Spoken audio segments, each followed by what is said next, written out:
आप सुन रहे हैं किताब कहानी, जहां हम आपके लिए लाते हैं दुनिया की मशहूर और मुतासिर कुन किताबों की समरी आसान और दिलचस्प अंदाज में। तो आइए शुरू करते हैं आज की समरी। इंट्रोडक्शन। डीएनए क्या होता है? हम सभी ने हाई स्कूल में सीखा था कि इसका मतलब डीऑक्सी राइबो न्यूक्लिक एसिड होता है। एक स्पाइरल सीढ़ी या कुंडनी जैसी शेप की तरह एक दूसरे के चारों ओर जुड़े हुए दो स्ट्रैंड्स का इमेज हम सभी ने देखा है। लेकिन डीएनए मॉलिक्यूल का पर्पस क्या है और ये आपकी लाइफ पर कैसे असर डालता है? डीएनए में एक इंसान को बनाने के इंस्ट्रक्शंस होते हैं। दुनिया की हर स्पीशीज में ये माँ बाप से बच्चों में आते हैं। डीएनए अपने आप को बड़े स्ट्रक्चर्स में ऑर्गेनाइज कर लेता है, जिसे जीन्स कहते हैं। यही जीन्स आपके सारे फीचर्स बनाता है, जिसे ट्रेट्स भी कहते हैं। आप कैसे दिखते हैं, आपकी फिटनेस का लेवल, यहाँ तक कि आपकी इंटेलिजेंस को भी जीन्स ही कंट्रोल करते हैं। इस समरी में आप कई ऐसी कहानियों के बारे में जानेंगे जो हमारे जीन्स के नॉलेज से जुड़ी हुई हैं। आप उन साइंटिस्ट्स के बारे में जानेंगे जिन्होंने डीएनए को और इंसान की बॉडी पर होने वाले उसके असर के बारे में पता लगाया। जेनेटिक रिसर्च आज और भी एडवांस होती जा रही है। इस समरी में लेटेस्ट डेवलपमेंट्स और वो इंसानों पर कैसी असर कर सकते हैं, इस बारे में बताया गया है। पर सिर्फ साइंटिस्ट पर ध्यान देना गलत होगा, क्योंकि डीएनए का असर हम सब के ऊपर होता है। ये एक म्यूजिशियन के टैलेंट को और एक्सप्लोर कर सकता है और एक्सप्लोरर की किस्मत को डिसाइड कर सकता है। आप हिस्ट्री के कुछ फेमस लोगों के जेनेटिक चैलेंजेस की कहानियां भी जानेंगे। सारे फैक्ट्स और फिगर्स की वजह से बायोलॉजी बोरिंग लग सकती है, पर इस साइंस की हर एक यूनिट में ड्रामा और एडवेंचर की बहुत बड़ी हिस्ट्री रही है। जो डीएनए हम सभी में होता है वो अलग नहीं है। तो आइए उन लोगों और घटनाओं के बारे में जानते हैं जिनकी वजह से हमने जीन्स को समझा है। How do living things pass down traits to their children? पुराने ज़माने में इस बारे में बहुत सी गलतफहमियां थी कि किसी इंसान के फीचर्स कैसे बनते हैं। मटर्नल इंप्रेशंस यानी माँ से पड़ने वाला असर 18वीं सेंचुरी का सबसे ज़्यादा माना जाने वाला आइडिया था। ये कहता था कि प्रेगनेंसी के दौरान माँ के इमोशंस उसके बच्चे पर असर करते हैं। एग्जाम्पल के लिए, अगर किसी प्रेग्नेंट औरत को स्ट्रॉबेरी खाने का मन करता है तो इसका मतलब है कि उसके बच्चे के शरीर पर लाल रंग के मार्क्स होंगे। एक कहानी ऐसी भी है कि एक औरत को समुद्री राक्षस से बहुत डर लगता था। इसका असर ये हुआ कि उसके बच्चे के शरीर पर मछलियों जैसे स्केल्स थे और उसमें से मछलियों जैसी बदबू आती थी। बर्थ डिफेक्ट्स यानी पैदा होने के साथ मिली दिक्कतों को भगवान का इंसाफ भी कहा जाता था। एक बार की बात है, स्कॉटलैंड में एक बहुत क्रूर जज था जिसका नाम बेल था। एक बार उसने दो औरतों को पानी में डुबाकर मारने की सजा सुनाई और ये काम उसने खुद किया। बाद में बेल ने मजाक उड़ाते हुए कहा था कि अब वो औरतें जरूर केकड़ों के साथ तैर रही होंगी। लोक कथाओं कहती हैं कि इस मजाक की वजह से बेल के बच्चे केकड़े जैसे हाथ लेकर पैदा हुए थे। आज की दुनिया में हम ये जानते हैं कि बच्चों के फीचर्स उनमें उनके पेरेंट्स से आते हैं। ये ट्रेट एक जेनेटिक मटेरियल में होते हैं जिन्हें क्रोमोसोम कहते हैं। हर बच्चे को अपने आधे क्रोमोसोम अपनी माँ से और आधे अपने पिता से मिलते हैं। सारे क्रोमोसोम्स उससे भी छोटे केमिकल से बने होते हैं जिन्हें जीन्स कहते हैं। ये हमारी बॉडी के सारे फीचर्स को तय करता है। जीन्स आपकी हाइट, इंटेलिजेंस, स्किन कलर और भी बहुत चीज़ों को डिसाइड करता है। हर जीन एक केमिकल से बना होता है जिसे डीऑक्सी राइबो न्यूक्लिक एसिड कहते हैं। अगर जीन्स इन्फॉर्मेशन की बुक है तो डीएनए उसकी लैंग्वेज है। डीएनए की खोज पहली बार फ्रेडरिक मिशर ने की थी। उन्होंने बहुत सालों तक जूनियर रिसर्चर की तरह काम किया था। मिशर के लैब के हेड फीलिक्स होपसेलर थे, जो एक फेमस बायोकेमिस्ट थे। इससे पहले होपसेलर ने रेड ब्लड सेल्स की खोज की थी और उसे एनालाइज किया था, तो अब मिशर ने उन्हें व्हाइट ब्लड सेल्स को स्टडी करने के लिए कहा। उस समय ताज़ा खून मिलना आसान नहीं था, लेकिन मिशर ने महसूस किया कि व्हाइट सेल्स को हासिल करने के लिए उन्हें खून की ज़रूरत नहीं है। वहाँ पास में ही एक हॉस्पिटल था जिसमें सैनिकों का इलाज किया जाता था। वहाँ पेशेंट्स अक्सर इन्फेक्टेड घावों का इलाज कराने आते थे। उन घावों से निकलने वाला पस यानी मवाद व्हाइट ब्लड सेल्स का बढ़िया सोर्स था। मिशर ने बहुत सारे पस में भीगे हुए बैंडेजेस को चेक किया, ये देखने के लिए कि वो उनके एक्सपेरिमेंट के लिए काम के हैं या नहीं। व्हाइट ब्लड सेल्स को अलग करने के लिए उन्होंने बैंडेजेस को गर्म अल्कोहल में धोया। फिर उन्होंने उस मिक्सचर को एसिड से ट्रीट किया। आखिरकार उन्हें एक गाढ़ा ग्रे रंग का पेस्ट मिला। शुरुआत में मिशर को लगा कि ये पेस्ट प्रोटीन है, हालांकि वो ऐसे किसी भी केमिकल में नहीं घुल पाया था जो प्रोटीन को तोड़ सकते थे। फ्रस्ट्रेट होकर मिशर ने उसके एलिमेंट्स को जानने के लिए उस पेस्ट को जला दिया। उसमें उन्हें कार्बन, हाइड्रोजन, ऑक्सीजन और नाइट्रोजन मिला, जो कि प्रोटीन में भी होता है, पर मिशर को फॉस्फोरस भी मिला, जो इंसान की बॉडी में बहुत कम मिलता है। उन्होंने इस नई चीज का नाम न्यूक्लिन रखा। इसे ही हम आज डीएनए के नाम से जानते हैं।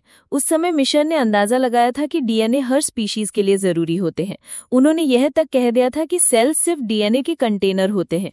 साइंटिस्ट ने उस समय मिशर की बात नहीं सुनी, क्योंकि वो अपने आइडिया को साबित नहीं कर पाए थे। अपनी अद्भुत डिस्कवरी के लिए बिना सम्मान पाए मिशर ने दुनिया को अलविदा कह दिया। पर कम से कम उन्हें एक साइंटिस्ट की तरह जाना जाता था। पर यह उस इंसान के लिए सही नहीं था जिसने जीन्स की खोज की थी। ग्रेगर मेंडल ऑस्ट्रिया के सेंट थॉमस मोनास्ट्री में प्रीस्ट थे। मेंडल को सच में कभी भी धर्म में दिलचस्पी नहीं थी। उन्होंने चर्च बस इसलिए ज्वाइन किया था क्योंकि ये पैसे कमाने का आसान जरिया था। वहां रहते वक्त मेंडल अपने खाली समय को काटने के लिए हर तरह के साइंस एक्सपेरिमेंट पर काम करते थे। मेंडल के सबसे फेमस एक्सपेरिमेंट मटर पर किए गए हैं। मटर रिप्रोड्यूस करने के लिए मधुमक्खियों या हवा पर डिपेंडेंट नहीं होते हैं, इसलिए मेंडल आसानी से हर नए प्लांट के पेरेंट को चूज कर सकते थे। पहले उन्होंने अपने प्लांट्स को उनके कैरेक्टरिस्टिक्स के हिसाब से क्लासिफाई किया।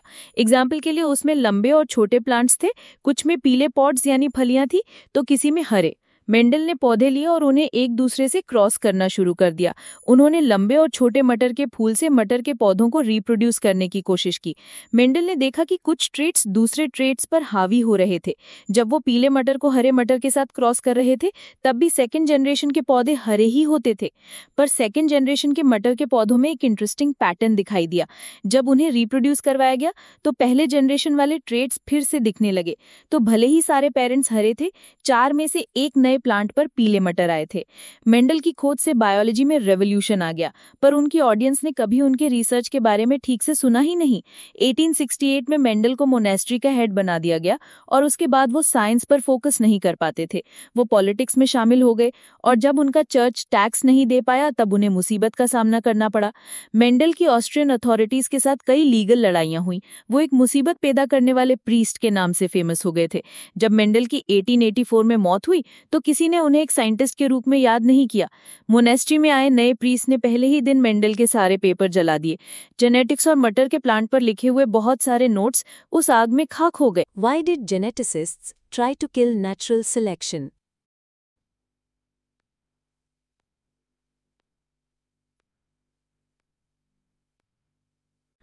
1980 के आखिर में साइंटिस्ट्स को वो पुराने जर्नल मिले जिनमें मेंडल की स्टडीज को पब्लिश किया गया था। उन्होंने उनके एक्सपेरिमेंट को फिर से किया और उन्हें भी सेम रिजल्ट मिले। पर जिस चीज़ के लिए मेंडल को पहचान मिली उसका अनएक्सपेक्टेड असर हुआ। कई लोगों ने उनकी थ्योरी को डार्विन के एवोल्यूशन की थ्योरी को चैलेंज करने के लिए इस्तेमाल किया। चार्ल्स डार्विन ने खोज की थी कि नेचर किसी स्पीसीज के कमज़ोर मेंबर्स को खत्म कर देता है, लेकिन किसी एवरेज मेंबर के ज़्यादा इंटेलिजेंट बनने के लिए कोई मैकेनिज्म नहीं था। एग्जाम्पल के लिए डार्विनिज्म ये तो एक्सप्लेन कर सकता था कि बंदर की कम इंटेलिजेंट स्पीसीज क्यों खत्म हो गई थी, पर बंदर से इंसान बनने वाला पार्ट यकीन दिलाने के लिए काफ़ी नहीं था। फिर 1990 में ह्यूगो डे व्रीज नाम के बॉटनिस्ट में एक और डिस्कवरी की। वो मेंडल की लिखी हुई बातों से इंस्पायर्ड हुए और उन्होंने प्लांट्स पर एक्सपेरिमेंट करना शुरू किया। जो प्रिमरोज ह्यूगो ने लगाए थे उनमें उन्होंने कुछ अलग से प्लांट्स नोटिस किए। उनमें कुछ ऐसे ट्रेट्स थे जो उनकी पेरेंट्स में नहीं देखे गए थे, जैसे कि चिकनी पत्तियां और छोटे स्टेम यानी तने।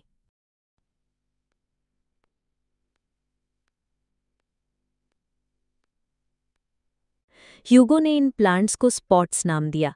उनकी म्यूटेशन की थ्योरी कहती है कि स्पॉट्स पॉपुलेशन में अचानक से आ जाते हैं, यही एवोल्यूशन के लिए जिम्मेदार होते हैं। ह्यूगो ने यह भी पाया कि स्पॉट्स दूसरे प्लांट्स के साथ रिप्रोड्यूस नहीं कर सकते हैं। ये हमारे एवोल्यूशन के ऑब्जर्वेशन के जैसा था। इंसान बंदरों के साथ रिप्रोड्यूस नहीं कर सकते हैं। थॉमस मॉर्गन एक बायोलॉजिस्ट थे जो जीन्स पर काम कर रहे थे। उन्होंने ह्यूगो के काम के बारे में पढ़ा, पर वो इसे एक्सेप्ट करने को तैयार नहीं थे।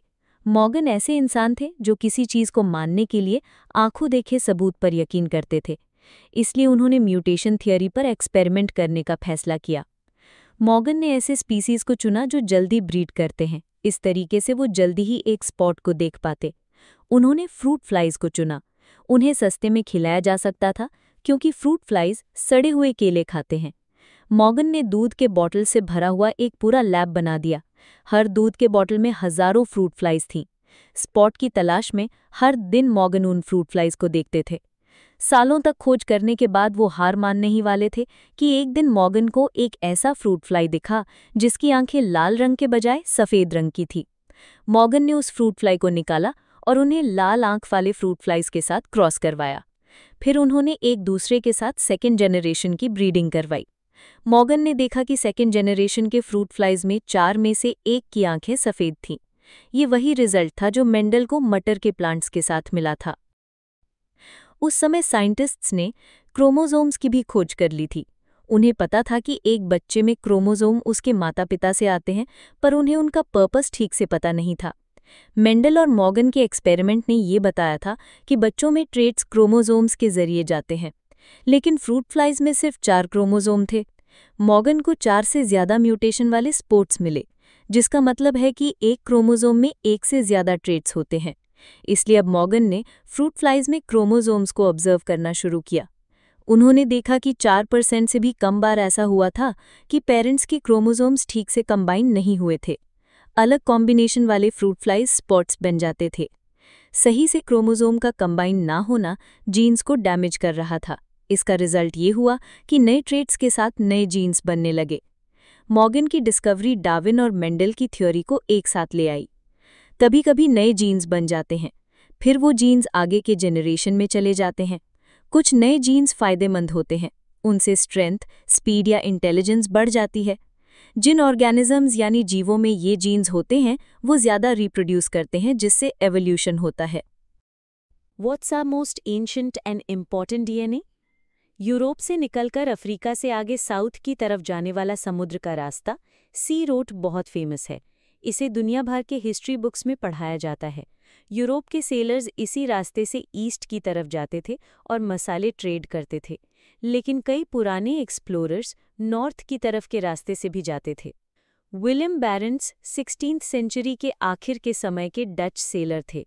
वो चाहते थे कि वो नॉर्थ पोल तक जाएं और वहां से नीचे एशिया की तरफ का रास्ता ढूंढें। 1594 में उन्होंने नॉर्वे के ऊपर कोल्ड सी की तरफ जल यात्रा की। बहुत मुश्किल से बचते हुए बैरेंट्स ने आर्कटिक आइस के बीच से 1500 मील ट्रैवल किया, पर जब उनके साथियों ने और आगे जाने से मना कर दिया तब उन्हें रोकना पड़ा। बर्फ के अलावा वहां और भी खतरे थे जिनका डर सेलर्स को था। उस समय फॉरेन जगहों पर घूमने वाले राक्षसों के बारे में भी अफवाहें फैली हुई थी। कुछ मैप साइक्लॉप्स या सिर्फ एक आंख वाले दैत्यों के बारे में बताते थे। कुछ मैप बड़े खतरनाक समुद्री राक्षस के बारे में चेतावनी देते थे, जिन्हें मरमेड्स कहा जाता था। पर बैरेंट्स को इन खतरों से डर नहीं लगता था। वो नॉर्थ की तरफ आगे बढ़ते रहे। फिर से उनके साथ निकला एक जहाज सेफ रास्ते पर जाने के लिए निकल गया। उस जहाज को एक दूसरे एक्सप्लोरर लेकर जा रहे थे जिनका नाम कैप्टन रिप्स था। बैरेंट्स नॉर्वे के आगे बर्फीले समुद्र पर चलते रहे। आज उनके सम्मान में उसे बैरेंट्स सी के नाम से जाना जाता है। बैरेंट्स नॉर्थ पोल के बहुत करीब चले गए थे, पर अचानक वहां बहुत ठंड बढ़ गई थी। आर्कटिक की सर्दियां आने में अभी कुछ हफ्ते बाकी थे, पर समुद्र पूरी तरह जम गया था। बैरेंट्स का जहाज और आगे नहीं बढ़ पा रहा था। सेलर्स को ठंड का मौसम बिताने के लिए मजबूरी में बर्फ पर उतरकर कैबिन बनाना पड़ा। उस जगह को गर्म रखने के लिए वो लोग आग जलाते थे, पर कैबिन में धुआं होने से कभी भी किसी सेलर को नुकसान नहीं हुआ। जब वो शिकार करने बाहर जाते थे तो उनके कपड़ों का बाहरी हिस्सा पूरी तरह जम जाता था।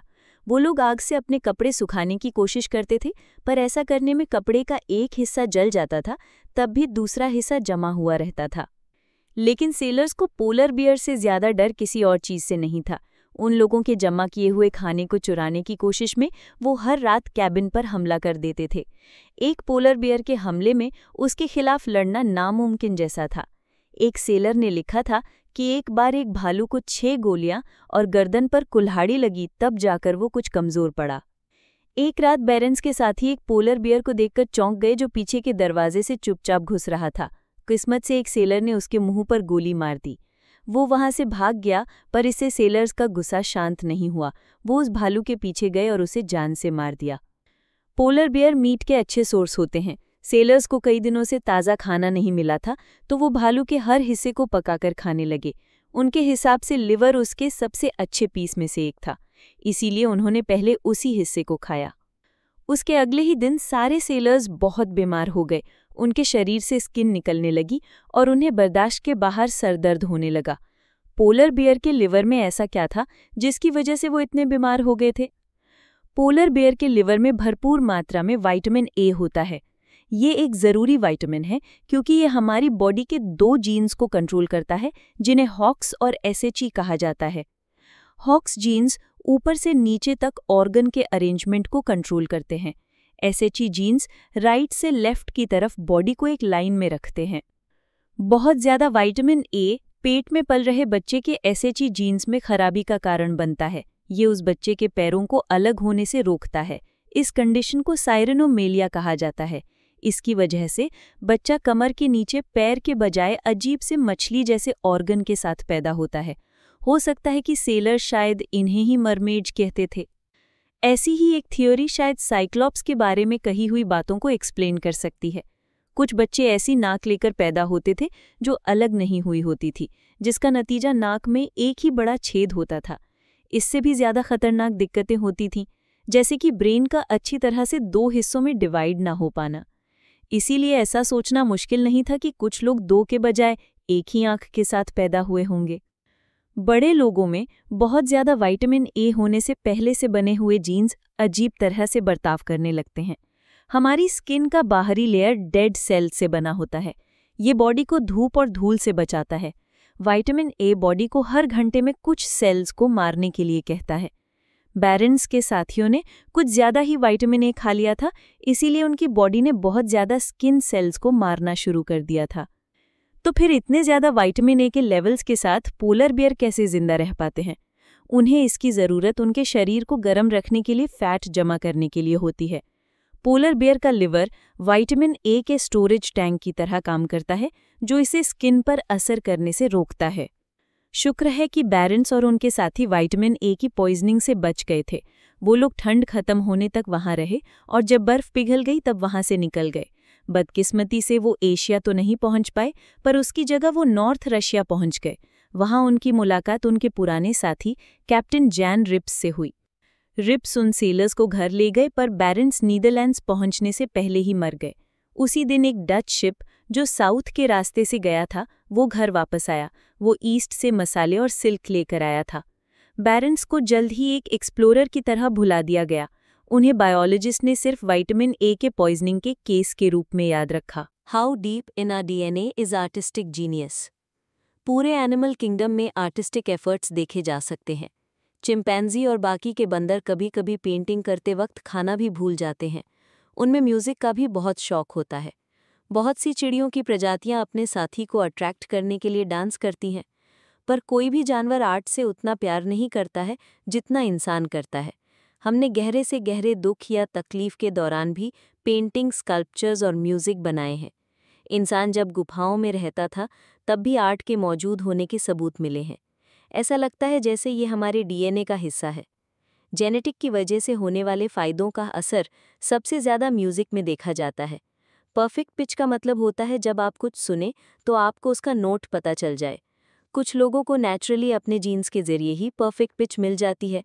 बाकियों के पास ऐसे जीन्स होते हैं जिनसे वो प्रैक्टिस के ज़रिए परफेक्ट पिच डेवलप कर सकते हैं, पर ज़्यादातर लोग इस स्किल को हासिल नहीं कर पाते हैं। हिस्ट्री के सबसे बेहतरीन म्यूजिशियंस को बनाने में भी डीएनए ही जिम्मेदार रहा है। निकोलो पगनीनी बहुत महान वायलिन प्लेयर और कंपोज़र थे। कहते हैं कि वो इतने कॉम्प्लेक्स पीस बजाते थे जिसे बजा पाना और किसी के बस की बात नहीं थी। पगनीनी के बारे में बहुत सी अफवाहें भी थीं। कुछ लोग कहते थे कि जब वो पैदा हुए थे तब एक फरिश्ता आया था और उन्हें उनका म्यूजिकल टैलेंट गिफ्ट में दे गया था। बहुतों का मानना था कि निकोलो ने जीनियस बनने के बदले अपनी आत्मा को शैतान को बेच दिया था। वो शमशान में परफॉर्म करके इन अफवाहों को बढ़ावा देते थे। बाकियों का मानना था कि निकोलो ने अपने स्किल्स को इम्प्रूव करने के लिए अपने हाथों में कुछ बदलाव करवाए थे। हैरानी की बात है कि आखिरी पॉइंट सबसे ज़्यादा लॉजिकल एक्सप्लेनेशन है। निकोलो के हाथ बहुत अलग तरीके से मुड़ जाते थे। वो अपने अंगूठे को इस तरह से पीछे मोड़ सकते थे कि वो उसकी छोटी उंगली को टच कर लेता था। निकोलो अपनी उंगलियों को इतना ज़्यादा खींच सकते थे कि ऐसा लगता था उनकी स्किन फट जाएगी। वो वायलिन की टेक्निक डेवलप करने के लिए इन अजीब फीचर्स का इस्तेमाल करते थे जिसे कोई और कॉपी नहीं कर सकता था। इन सिम्टम्स से पता चलता है कि निकोलो को एह्लर्स-डैनलोज़ सिंड्रोम या ईडीएस था। ये एक ऐसी बीमारी होती है जिसकी वजह से बॉडी में कोलेजन बहुत कम बनता है। कोलेजन एक ऐसा केमिकल है जो हड्डियों को मजबूत बनाता है और जोड़ों को फ्लेक्सिबल बनाता है। शुरू में कम कोलेजन का होना किसी अच्छी चीज़ जैसा लग सकता था, पर जैसे जैसे उम्र बढ़ती है, ईडीएस के पेशेंट्स में मसल का दर्द और स्किन डैमेज होना शुरू हो जाता है। जिन लोगों को ये बीमारी होती है, उनके लंग्स भी कमज़ोर होते हैं और आंखें भी खराब हो जाती हैं। वो आसानी से थक जाते हैं और उन्हें चोट भी आसानी से लग जाती है। जिस जीन की वजह से ईडीएस होता है, वो म्यूजिशियंस में बहुत पाई जाती है। ये उन्हें उनके बचपन में बहुत मदद करती है, इसलिए हम ऐसे कई बच्चों को देखते हैं जिनमें म्यूज़िक का टैलेंट होता है।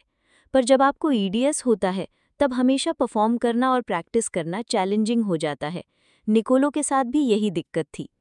30 की उम्र तक निकोलो को अपने म्यूजिकल टूर्स कम करने पड़े। 2020 में कुछ परफॉर्मेंसेस के लिए एनर्जी जमा करने के लिए उन्हें कई साल तक काम बंद करना पड़ता था। उस समय डॉक्टर्स उन्हें मर्करी पिल्स देते थे। इन दवाइयों से निकोलो की हालत और भी ज़्यादा खराब हो गई थी। धीरे धीरे जब वो 58 के हुए, तब निकोलो का शरीर ढलने लगा। इटली का कैथोलिक चर्च उन्हें सही तरीके से दफनाने की परमिशन नहीं देना चाहता था। इसकी कई वजहें थी। निकोलो का शैतान से डील करने की अफवाह भी उनमें से एक थी। बाकी दिक्कतें ये थी कि उन्होंने पाप से भरी जिंदगी जी थी। निकोलो को जुए की लत थी और एक बार उन्होंने एक कॉन्सर्ट के ठीक पहले अपना वायोलिन दांव पर लगा दिया था। उन्होंने बहुत सी औरतों के साथ बिना शादी के संबंध बनाया था। निकोलो के सबसे रिस्की संबंधों में से एक तब था जब उन्होंने एम्परर नेपोलियन की 2 बहनों के साथ संबंध बनाया था। निकोलो की कहानी शायद आर्ट का जेनेटिक एक्सप्लेनेशन दे सकती है। सबसे पहले आर्टिस्टिक टैलेंट से इंसान की कुछ काबिलियत सामने आई होगी। एग्जाम्पल के लिए, एक अच्छा डांसर दूसरों से ज़्यादा फिट और स्ट्रॉन्ग होता था। एक टैलेंटेड पोएट में इंटेलिजेंस का लेवल ज़्यादा होता था, इसलिए आर्टिस्टिक टैलेंट एक अट्रैक्टिंग ट्रेड बन गया। ऊपर बताई गई बात एक सेक्सुअल सिलेक्शन का एग्जाम्पल है। ज़्यादा अट्रैक्टिव जानवर ज़्यादा रिप्रोड्यूस करते हैं, पर सेक्सुअल सिलेक्शन का एक नुकसान भी है। निकोलो मेंटली स्टेबल और फिजिकली फिट नहीं थे। उनके टैलेंट से उन्हें कोई अच्छी सर्वाइव करने की स्किल नहीं मिली थी। अजीब से सेक्सुअल सिलेक्शन के केस एनिमल किंगडम में बहुत आम हैं। मोर का एग्जाम्पल लेते हैं। जिन मोरों के पंख सबसे ज़्यादा बड़े और सुंदर होते हैं, उनके रिप्रोड्यूस करने की संभावना ज़्यादा होती है, पर इससे उस मोर को कोई और फ़ायदा नहीं होता। और कुछ नहीं तो बड़े पंख एक मोर को स्लो और अनबैलेंस्ड बना देते हैं। What can and can't genes teach us about historical heroes? Niccolo का एग्जाम्पल हमें ये दिखाता है कि बायोलॉजिस्ट्स मरे हुए लोगों का डायग्नोज करने में इतनी दिलचस्पी क्यों लेते हैं। ऐसा फिक्शनल कैरेक्टर्स के साथ भी होता है। कुछ साइकोलॉजिस्ट का मानना है कि शर्लॉक होम्स को ऑटिज्म था। बाकियों का कहना है कि डार्थ वेडर को पर्सनैलिटी डिसऑर्डर था। लेकिन सबसे आम केसेस में हिस्ट्री के हीरोज और बड़े लीडर्स शामिल होते हैं। ऐसा करने से डॉक्टर्स को महसूस होता है कि वो पुरानी जेनरेशन की लिमिट से आगे निकल पाए हैं। वो इन ढूंढी हुई चीज़ों का इस्तेमाल जंग और रेवोल्यूशन जैसे हिस्टोरिकल इवेंट्स को एक्सप्लेन करने के लिए करते हैं। इन मेडिकल खोजों के लिए प्राचीन इजिप्ट एक कॉमन टारगेट रहा है। ये एक विशाल और आकर्षित करने वाला एडवांस्ड सिविलाइजेशन था। इसके साथ ही इजिप्ट के लोग अपने राजाओं की डेड बॉडी को बचा कर रखने के लिए ममी बनाते थे। इन ममीज ने 3000 साल से भी पहले से डीएनए को बहुत अच्छे से प्रोटेक्ट करके रखा है। अखेनातेन बहुत फेमस इजिप्शियन फेरोज में से एक थे। वो तूतनखामुन के पिता थे, जिनकी कब्र को 1920 तक नहीं खोला गया था। अखेनातेन के राज ने इजिप्ट में बहुत सी चीज़ें बदल दी थी। सबसे ज़्यादा उनका आर्ट का स्टाइल असली इंसानों, पौधों और जानवरों को दिखाने लगा था। पर अखेनातेन के शाही परिवार की तस्वीरें बहुत अलग और अजीब सी थीं। उनके मकड़ियों जैसे पैर और बादाम के जैसा सिर था। अखेनातेन का सीना अंदर की तरफ आता हुआ, वहीं उनका पेट बाहर की तरफ निकला हुआ था। पहले के बायोलॉजिस्ट ने मान लिया था कि अखेनातेन में एलिफेंटाइसिस से लेकर मारफैन सिंड्रोम तक हर तरह की बीमारी थी। पर उनकी कब्र की खोज होने पर पता चला कि अखेनातेन की बॉडी काफ़ी एवरेज थी। अखेनातेन का असली नाम अमेनहोटेप था। उन्होंने बाद में इसे बदलकर अखेनातेन रख दिया था, जिसका मतलब होता है सूर्य देवता अटन की आत्मा। अलग तरह की तस्वीरें शायद उनका खुद को यूनिक दिखाने के इरादे से बनाई गई थी। अखेनातेन और तूतनखामुन के डीएनए को टेस्ट करने से कुछ इंटरेस्टिंग डिटेल्स सामने आए। अखेनातेन ने अपनी बहन से शादी की थी जिसने तूतनखामुन को जन्म दिया था। उनका नया राजा 19 की उम्र में मर गया था और इजिप्शियन शाही राजवंश वहीं खत्म हो गया था। तूतनखामुन के भी उनके सौतेली बहन के साथ बच्चे थे, पर वो और भी जल्दी मर गए थे। उनमें से सबसे ज्यादा जीने वाला बच्चा 7 महीनों तक जी पाया था। जब एक ही परिवार के लोग शादी करते हैं तो बच्चों के बीमार होने की संभावना ज्यादा होती है। ऐसा इसलिए होता है क्योंकि उनमें एक जैसे ही खराब जीन्स होते हैं। तो जब किसी भाई बहन के बच्चे होते हैं तो उनके बच्चे में वो खराब जीन्स होता ही है। किसी अनजान से शादी करना बाहर से बेहतर जीन्स मिलने के चांस को बढ़ा देता है। चार्ल्स डार्विन इस घटना के सबसे अच्छे एग्जाम्पल हैं। उन्हें सिर दर्द, बेहोश होना और पेट की दिक्कतें होती थी। डार्विन ने एक बार खाना खाने के बाद 1 घंटे में 20 बार उल्टी की थी। इन बीमारियों के कारण डार्विन कहीं भी जाकर पढ़ा नहीं सकते थे या ट्रैवल नहीं कर सकते थे। बाद में उनकी ज्यादातर जिंदगी उनके स्टूडेंट्स द्वारा इकट्ठे किए गए डेटा को एनालाइज करने में चली गई। एक तरह से ये साइंस बायोलॉजी के लिए अच्छा था। डार्विन ने बुढ़ापे में अपनी थ्योरीज को पॉलिश किया और उन्हें परफेक्ट बनाया। उस समय अमीर लोगों में अपने परिवार में शादी करना आम बात थी और डार्विन ने भी अपनी फर्स्ट कजिन के साथ बच्चे पैदा करने का फैसला किया था। उनमें से 3 बड़े होने से पहले ही मर गए थे, 3 इनफर्टाइल थे और बाकी भी हेल्दी नहीं थे। डार्विन को इस बात पर 1871 में शक हुआ और उन्होंने प्लांट्स को उनकी फैमिली के अंदर ब्रीड करवाना शुरू कर दिया था। उन्होंने गवर्नमेंट से कजिन्स के बीच होने वाली शादी पर बैन लगाने के लिए भी कहा था। पर डार्विन की रिसर्च परिवार में शादी होने से जन्मे लेने वाले बच्चे के नुकसान को साबित नहीं कर पाई थी। उनकी बात मिड 20th सेंचुरी तक कंफर्म नहीं हो पाई थी। आमतौर पर बायोलॉजिस्ट फैमिली रिलेशनशिप को बाय क्रोमोसोम देखकर स्टडी करते हैं। ये पिता से बेटे में जाने वाला एक तरह का जेनेटिक मटेरियल है। वाई क्रोमोसोम्स बदलते नहीं हैं, इसलिए इनका इस्तेमाल हजारों साल तक के पूर्वजों को ट्रैक करने के लिए किया जा सकता है। वाई क्रोमोसोम की टेस्टिंग ये दिखाती है कि आज 16 मिलियन आदमियों का एक कॉमन पूर्वज है, जो है चंगेज खां, 12th सेंचुरी का मंगोली सम्राट। हिस्ट्री बुक्स ये बताती हैं कि अपने राज में उसने सेंट्रल एशिया की बहुत सी जमीन पर कब्जा कर लिया था। पर डीएनए टेस्टिंग ये बताती है कि जंग के मैदान से निकलकर चंगेज खां अपना टाइम कैसे बिताता था। Don't die with your music still in you. अपने जीवन की पुस्तक लिखने के लिए कोई किताब रुकने नहीं बैठा है, आपको उसे पूरा करने की ज़रूरत है। जब हम ये सोचते हैं कि हम किस लिए यहाँ हैं, तब हमें मालूम होता है कि हम कुछ तो अच्छा करना चाहते हैं। कुछ लोगों ने तो पहाड़ चढ़ने की सोची है और कुछ ने इससे भी बड़े सपने देखे हैं। इसलिए इस बात को याद रखना ज़रूरी है कि आपके लिए क्या खास है और अपने आप को ये मानने की इजाज़त दीजिए कि इस शहर में सिर्फ आप ही वो काम कर सकते हैं और जब मौका मिले तो उसे ज़रूर करें। हमारा ब्रेन 2 हेमिस्फीयर में बंटा हुआ है, लेफ्ट और राइट साइड में। लेफ्ट हिस्सा लॉजिकल पार्ट है। ये वो जगह है जहां हम अपने फ्यूचर के लिए एनालाइज करते हैं, सोचते हैं और सही फैसले लेते हैं। राइट हिस्सा थोड़ा ज़्यादा एंथुजियास्टिक है। ये हमसे वो चीज़ें करवाता है जो हम खुद करने की उम्मीद नहीं करते। राइट हिस्सा इंट्यूटिव थॉट्स के लिए जिम्मेदार है। जब हम इसे फॉलो करते हैं तब हम इसे अक्सर दिल की सुनना कहते हैं। अब ब्रेन कैसे काम करता है ये समझना क्यों ज़रूरी है? क्योंकि ये समझना ज़रूरी है कि हम फैसले कैसे लेते हैं। ज़्यादातर समय हम अपने ब्रेन के लेफ्ट हिस्से का इस्तेमाल करते हैं। हम हमेशा लॉजिकल और आसान रास्ता लेते हैं। क्या आपने कभी कुछ ऐसा करने की कोशिश की है जो रिस्की लगता हो लेकिन सही महसूस होता हो? तब हम अपने ब्रेन के राइट साइड की सुन रहे होते हैं। ये वो हिस्सा है जिसकी हमें ज़्यादा सुननी चाहिए। हमारे ब्रेन का राइट हिस्सा हमारे असली मकसद को जानता है। ये अक्सर हमें रिस्की फैसले की ओर भेजता है क्योंकि वो हमें सही रास्ते पर ले जाता है। हमारा मकसद हमेशा आसान या कंफर्टेबल नहीं होता। कई बार वो मुश्किल और डरावना होता है, लेकिन जब आपका दिल आपसे कुछ करने को कहे तो वो हमेशा आपके अच्छे के लिए होता है। उसे चुप कराने के बजाय उसे सुनने की कोशिश करें। आप देखकर चौंक जाएंगे कि आखिर में वो आपको कहाँ लेकर जाता है। ज्यादातर लोग रिस्क लेने से डरते हैं, लेकिन कंफर्टेबल होने से कभी कुछ अच्छा नहीं होता। कई बार हम पूरी तरह से अपने कंफर्ट जोन में जीते हैं और ग्रो करना और बेहतर इंसान बनना भूल जाते हैं। अक्सर ये हमें हमारा असली मकसद को कभी पूरा नहीं करने देता। क्या आप पूरी तरह से आराम से जीना चाहेंगे लेकिन कभी भी सच्ची खुशी और सक्सेस नहीं पा सकेंगे? या फिर आप कुछ ऐसा करना चाहते हैं जिसके बारे में आप पैशनेट हैं और पता लगाना चाहेंगे कि सच में जीने का क्या मतलब होता है? आपको जो पसंद है वो करने का रास्ता हमेशा क्लियर और आसान नहीं होगा, लेकिन जब आप उस रास्ते पर चलेंगे तो आप बहुत से लोगों को इंस्पायर करेंगे। सबसे पहली चीज़ जो आपको करनी चाहिए वो ये है कि पता लगाएं कि कौन सी चीज़ है जो आपको खुशी देती है और आपके दिल में पैशन भरती है।